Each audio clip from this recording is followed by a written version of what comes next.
One. Now it says live. Okay. Hello, PNTV shareholders. We hope you guys are doing really well. My name is Pojunis. I'm one of the directors of the company. I'm here with Mark Bradley. Pleased to have you guys join us. We are in Carson City, Nevada, the capital of Nevada right now. Yeah, so we wanted to do a quick Facebook Live and let all of our shareholders know exactly what's going on. We had a really interesting meeting today. We met with the Department of Taxation, the head of the Department of Taxation, and just so our shareholders know, the marijuana industry in the state of Nevada used to be controlled by the Health and Behavioral Sciences. Anyway, it's since been moved to the Department of Taxation. So now the Department of Taxation is in charge of all the rules, all the regulations that are going to come out around marijuana. So the reason we requested this meeting, and we had this meeting today, was so that we could have some insight about what's going on and what's happening. So yeah, basically beginning next year around the springtime, there's going to be approximately 62 more licenses issued for retail locations. Jeff, Brett and I met with the Department of Taxation. We really wanted to kind of get our hands around the process to make sure that we have the best ability to gain licenses. And we felt pretty comfortable after a meeting with the department that the people that are going to get the licenses are going to be current license holders like ourselves. Right. Yeah, we kind of wanted to get to the point. Introduce yourself. Oh, hi.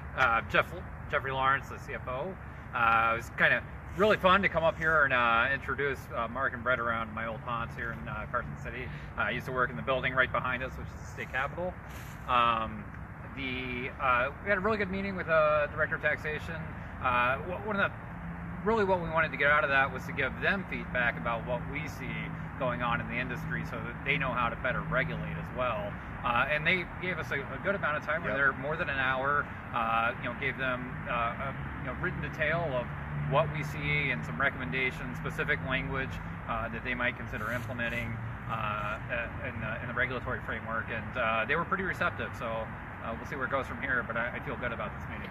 Yeah, it's about relationships, and they're a new department. They've never had to regulate this before. They're only in it maybe 6 months. Well, they're not a new department. This is new to the department. This is new to Department of Taxation was probably the first department established. Correct. So they're really receptive because they want feedback from license holders, and we believe in being proactive. A lot of the license holders just kind of kick back and they're waiting to see what happens.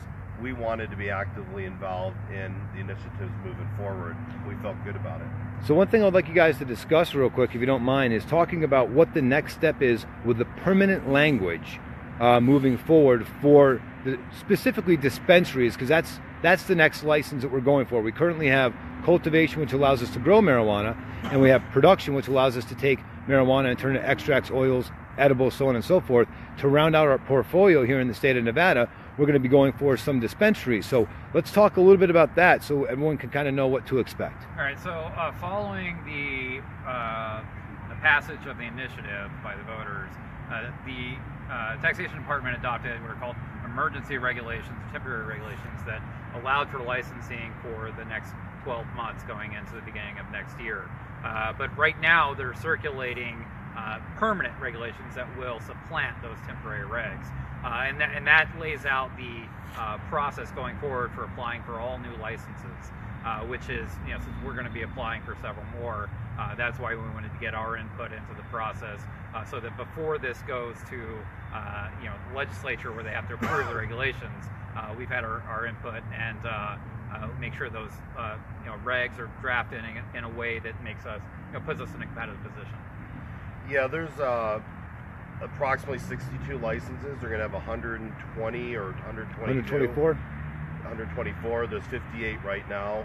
So the 58 are already called for. The people that already have them, that got them first for medical, will get them for recreational. Right, and they're moving them from a temporary situation to a permanent situation. Right. So we don't know how many we're going to get, but we've identified 5 amazing locations in Las Vegas, all in kind of what we'll call the Strip corridor, near the airport, near the center of the Strip. Great locations near downtown. So we're going to apply for multiple licenses, as many as we can possibly apply for.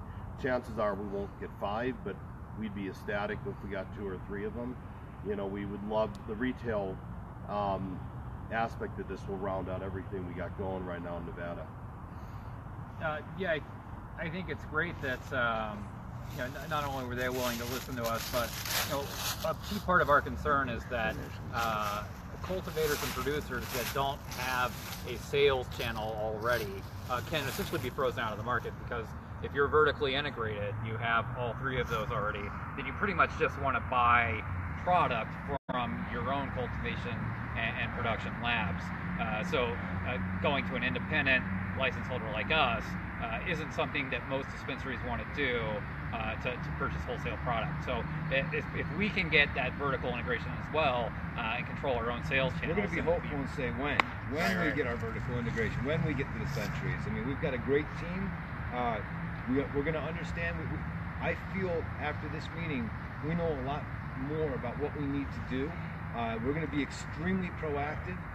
The application, I believe it's still temporary, but the application is available now, and we're going to start filling this thing out. And we learned today that, as Mark suggested, there's 5 fantastic locations that we're looking at.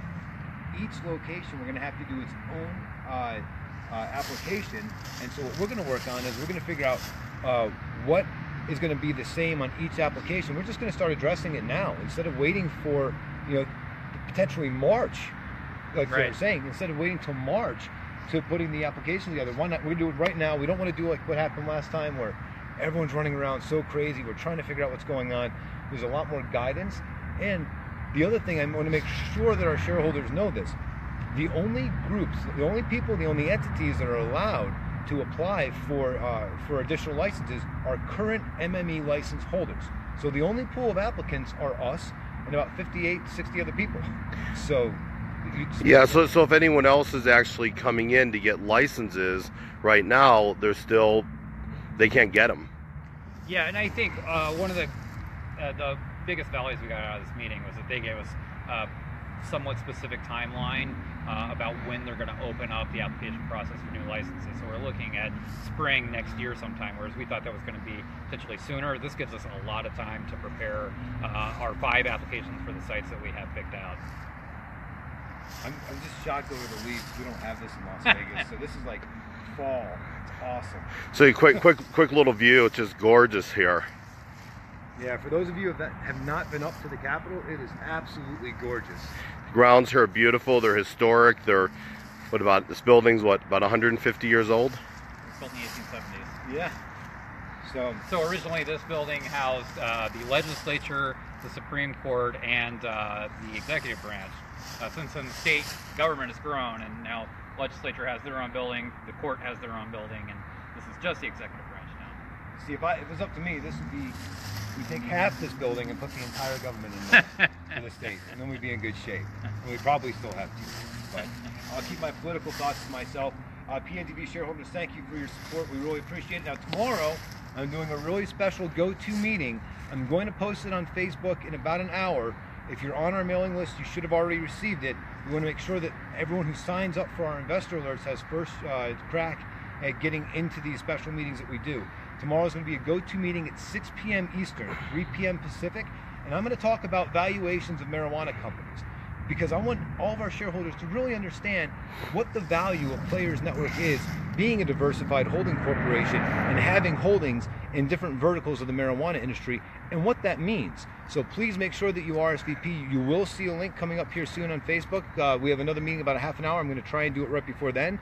And if you're not on our mailing list, please go to the IR section, ir.playersnetwork.com, and go to the investor alerts link, fill it out, and that will ensure that you're going to get all of our communications. So again, thank you so much for your support. We really appreciate it. And this is different without being in a studio and being in nature without a film crew and everything else. So we're all taking turns playing producer. So again, thank you so much for your time. We appreciate it. Bye-bye. And then hit finish. Bottom right.